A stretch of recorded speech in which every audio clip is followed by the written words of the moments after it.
Aye.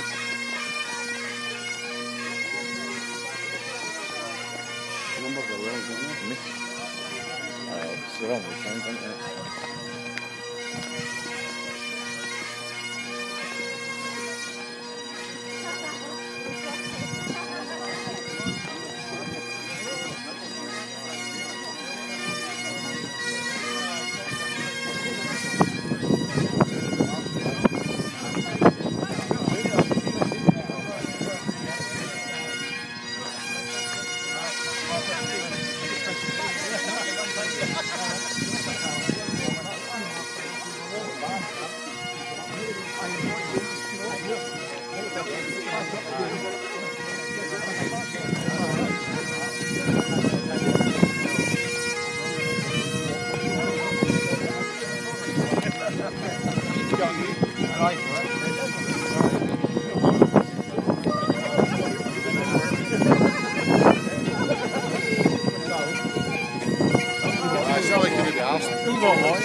Sally's in there. Got the right excuse for what?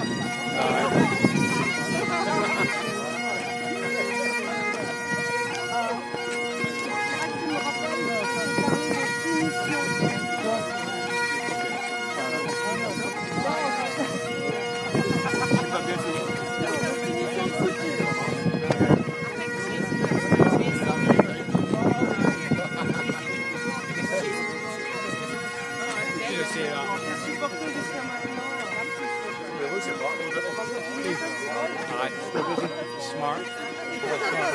Still busy. I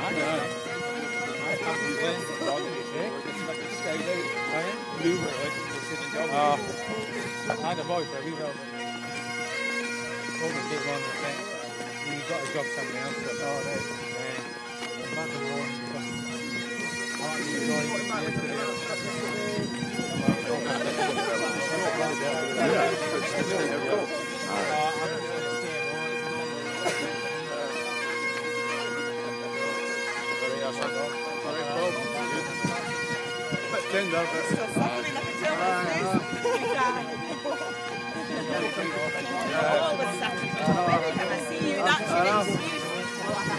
I have, right? It's because I always have. You have to start just doing it It's failed. It's good enough Friday night.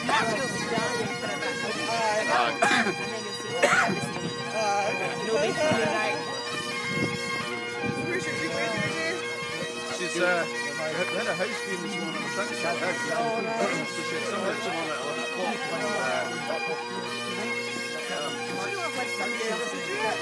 Well, you kind of would. Well, you do that. The neighbours are brand new. Exactly. I thought it was something As long as you're going to say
Just been waiting for the last to come up the drive.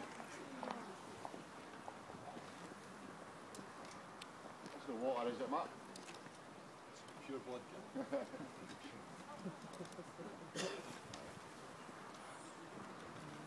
Could you pipe us play just another wee tune when they get the last of the guests up the drive, please? Like anyone in particular? A wee Marcus guy would be nice. Island Cathedral, aren't they?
the standards of the Circle of Gentlemen. More importantly, to the standards of Stuart. To remember the brave souls who lost their lives in the 45. Today, Culloden House opens its doors to us in the custom of old Highland hospitality. History has made this house what it is, and the Circle passionately believe that it's time to remember, as Culloden truly was the battle that changed the world. In modern times, it's all too easy to forget your culture and your history, and we need to fight to keep it alive. For being here today, I give you my thanks. Culloden House in 1746 was owned by Lord President Duncan Forbes, a man who did more than anyone in Scotland to undermine the Jacobite uprising in 1745-46. Forbes used any means at his disposal, with Highland chiefs being blackmailed and bribed not to get involved, and in the end, many powerful clans stayed out of the rising. Had Forbes not been as influential as he was, Charles Edward Stuart might have walked to London at the head of 30,000 men and retaken the throne for the House of Stuart. Although Forbes was a government supporter, he was disgusted at the actions of the Hanoverian army following Culloden, and tried in vain to stop the punishment and the cruelty being meted out to the innocent and the guilty alike. Forbes was dismissed by the Duke of Cumberland as the wittering old woman who dares to speak to me of compassion. But the old woman that was Forbes probably saved the Hanoverian line from oblivion, and rather than repay him, he was ignored by a dismissive, thankless government and left a disillusioned, penniless man. Culloden and Forbes, nonetheless, were famous for their hospitality. A guest was once quoted as saying, "Few leave sober at any time, and many cannot leave at all." We hope that today you will attend to this particular tradition. The Circle of Gentlemen wish to extend to you the same hospitality, and unlike Forbes, we cannot offer champagne from a silver coconut shell, but some complimentary fine wine, company and music await us. It seems ironic that a party of modern-day Jacobites should be entertained in the home of Charles's greatest enemy in Scotland, but I like to think that Forbes, given his treatment, would have a wry smile on his face. Welcome to the Lament for Culloden. I am your humble servant, Matthew Donnachie.